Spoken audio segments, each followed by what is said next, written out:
rien eu qui prouve que c'est... Mais ils ont été pris main dans le sac. C'est pour dire que la première des choses, c'est de féliciter ces services d'intelligence qui ont bien travaillé, mais c'est aussi un défi pour que nous comprenions que le verre est dans le fruit.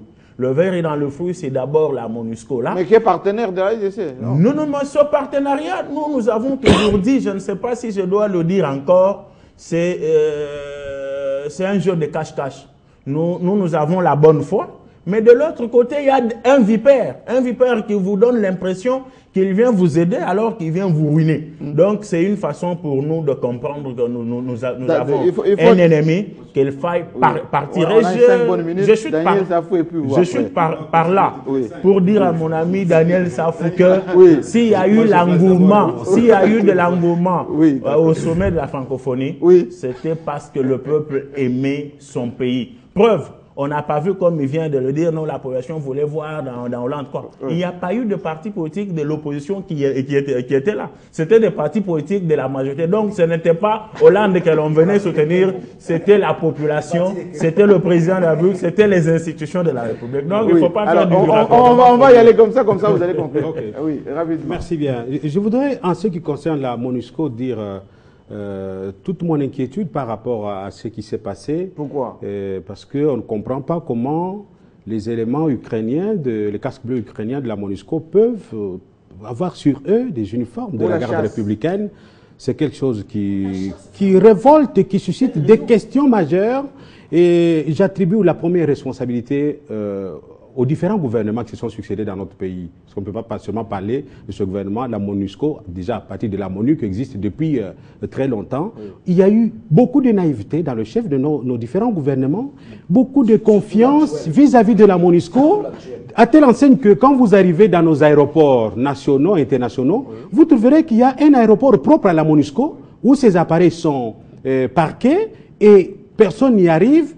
Les services de sécurité n'y arrivent presque pas. Je me demande même si ceux qui prennent place à bord des appareils de la MONUSCO transmettent le manifeste au service congolais de l'ARV. Je me demande. D'ailleurs, les Congolais, j'ai déjà voyagé plusieurs fois à bord des appareils de la MONUSCO, mais pour y entrer, New York doit être informé qu'il y a un Congolais qui s'appelle tel, qui va prendre l'avion à telle heure, à telle destination. Mais notre gouvernement a fait preuve de beaucoup de naïveté quant à ça. Et la preuve est là. Ce qui m'a beaucoup choqué, c'est l'arrogance du porte-parole militaire de la MONUSCO, qui dit non, ces éléments-là ukrainiens, on dit que ce sont des tenues dont ils vont se servir quand ils vont rentrer chez eux pour la chasse. Mais c'est une insulte à tout un peuple, ça. C'est une insulte. Moi, je crois en ce qui me concerne que si mon avis pouvait compter, notre vice-ministre à la Défense devait demander à ces messieurs de présenter des excuses publiques au peuple congolais. Ça, ce n'est pas un discours qu'il faut tenir dans un État. Ça, c'est une insulte à toute une armée. Que ce soit avec une intention mauvaise ou pas, les faits sont là. Qu'est-ce qu'ils allaient faire avec les uniformes de la garde républicaine dans un État souverain? Et vous savez ce qui se passe à l'Est, vous l'avez dit en passant, à Béni, pardon, les assaillants ont utilisé les uniformes des FARDC pour égorger les femmes et les enfants, pour multiplier les veuves et les orphelins sur les sols de nos ancêtres et au vu et au su de tout le monde. La MONUSCO est là pour ça. Je regrette encore le propos de ce porte-parole militaire de la MONUSCO qui a dit nous demandons au peuple congolais de comprendre que la MONUSCO a été aux côtés des FARDC pour traquer le M23. C'est comme si c'était un cadeau. Messieurs, c'est une obligation internationale de la MONUSCO parce que la RDC est un pays membre des Nations Unies et quand sa stabilité, quand la paix est menacée au Congo, les Nations Unies sont dans l'obligation d'assister. Donc ce genre de propos, je crois que c'est inacceptable. Il faut que notre gouvernement s'assume pour que les enquêtes qui ont déjà été déclenchées en ce qui concerne l'incident, qu'on sache l'issue le plus tôt possible et que toutes les responsabilités soient établies. Daniel Safou, vous qui dites que nos services ne travaillent pas les cahiers. Je n'ai jamais dit. Par contre, je réponds rapidement. J'encourage nos services, mais c'est que je demande que les gouvernements arrivent à entretenir nos services, que ce soit l'armée, que ce soit les services d'intelligence. Quand ils travaillent, est-ce qu'ils sont entretenus? Monsieur Jean-Marie, faisons un tour là, la NER, vous verrez. Ce sont les gens moins équipés, moins outillés, et ils ont des problèmes. Mais efficaces. Ils sont efficaces, mais ils ne sont pas soutenus. Ils ne sont pas soutenus. Donc j'ai toujours plaidé la cause sociale, n'est-ce pas? des services d'intelligence. C'est ça le fondement, c'est ça la base d'un pays. Mais on n'a pas senti les opposants condamner cette affaire de Tini. Ils ne peuvent pas condamner. Non, non, nous avons un problème d'opposants. Les opposants, on fait compter. Ils sont d'accord avec ça pour que Camer n'a pas publié le communiqué. Il va réagir au moment opportun. Je reviens. Donc il attend quoi? Je reviens, M. Jean-Marie, cette affaire de la MONUSCO, c'est grave. C'est grave pourquoi? Parce que les coins de voile viennent de tomber. Oui. M. Jean-Marie, la MONUSCO, ça ce sont des enquêtes, j'assume, n'est-ce pas, de la population locale, que la MONUSCO, n'est-ce pas, aussi en dehors de nos minéraux, je vous informe. On avait attrapé d'ailleurs un gars de la MONUSCO avec un véhicule. Il s'intéresse aussi, mais il commence à s'intéresser et aux oiseaux, et aux animaux tels que les okapis. Non, c'est-à-dire qu'ils achètent avec des dollars sous la complicité de nos officiers, des FARDC, qu'on se le dise. Alors, c'est pourquoi j'ai dit, parce qu'on a passé du temps, j'aimerais qu'il y ait une émission, parce que nous sommes journalistes, nous avons mené des enquêtes assez approfondies sur la MONUSCO, de tout ce qui fait, n'est-ce pas, dans la partie de l'Est.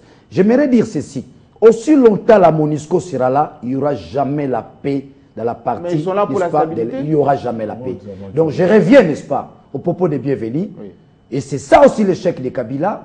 Le seul cadeau qu'il peut nous offrir, c'est une armée adéquate. Il faut une armée. Il faut la renforcer. Il peut nous construire des routes et tout. Mais ce que nous demandons à Kabila, les seuls cadeaux, où on peut même les réclamer après son départ, qu'il revienne encore au pouvoir. Mais vous avez il doit nous donner une armée. Oui, si nous avons une armée, tout ce qui se passe là, sur la MONUSCO, ça va plus se passer. Merci à la beaucoup. prochaine émission, nous allons faire des révélations sur, n'est-ce pas, la MONUSCO. Merci. Alors, pour conclure, j'aimerais conclure là-dessus. J'ai conclu évidemment avec les propos, n'est-ce pas, de mon ami Ludo Bali, qui parle du gouvernement, et moi je parle de l'actuel gouvernement. J'ai conclu aussi avec les propos des bienvenus. Donc, le vrai problème, n'est-ce pas, au niveau de ce qui vient de se passer, il faut qu'il y ait une enquête. Et cette enquête doit aboutir. Nous connaissons notre gouvernement. Nous avons toujours affaire aux enquêtes qui n'aboutissent pas. Il faut qu'il y ait une enquête. Mais c'est Jean-Marie, nous allons découvrir la porte rose, n'est-ce pas, de la manière dont la MONUSCO a tenté de pérer de manière illicite dans notre pays. Merci beaucoup. Merci beaucoup. Alors, une seconde. On ne prenne pas le peuple congolais pour des imbéciles. On doit se demander pourquoi ces gens se précipitaient à décoller pendant qu'il pleuvinait. Est-ce que ceux qui ne se reprochent de rien, qui n'ont rien à cacher, pourquoi ne pouvaient-ils pas sortir cette tenue de la garde républicaine, sortir avec, au vu aussi de tous? C'est leur précipitation qui a réveillé l'attention des services. Ils ont dit non, comme il y a de la précipitation, entrons quand même dans cet avion. Pour savoir ce qui se passe. On trouve des histoires. Pas juste un élément. Mais on est terminé. Le pouvoir n'est plus en harmonie avec la MONUSCO. Quand nous sollicitons l'enquête, sinon on va jeter le doute. Il faut qu'il y ait une enquête. Et sur base de cette enquête, qu'on peut soit condamner, parce qu'il y a la présomption de l'innocence. C'est pas les juges qui vont mettre. Devant les faits, on s'incline. Merci beaucoup. On doit laisser la place au journal et on va revenir naturellement très prochainement avec de plus amples précisions. On va aussi se rapprocher de la MONUSCO pour qu'elle nous donne aussi sa version, enfin des éléments par rapport à cela. Donc c'est très important. Quand vous êtes là pour la stabilité des Congolais, il faut aussi que le comportement soit adéquat. On se retrouve la semaine prochaine à la même heure, toujours dans la pertinence. Bonne semaine à tous.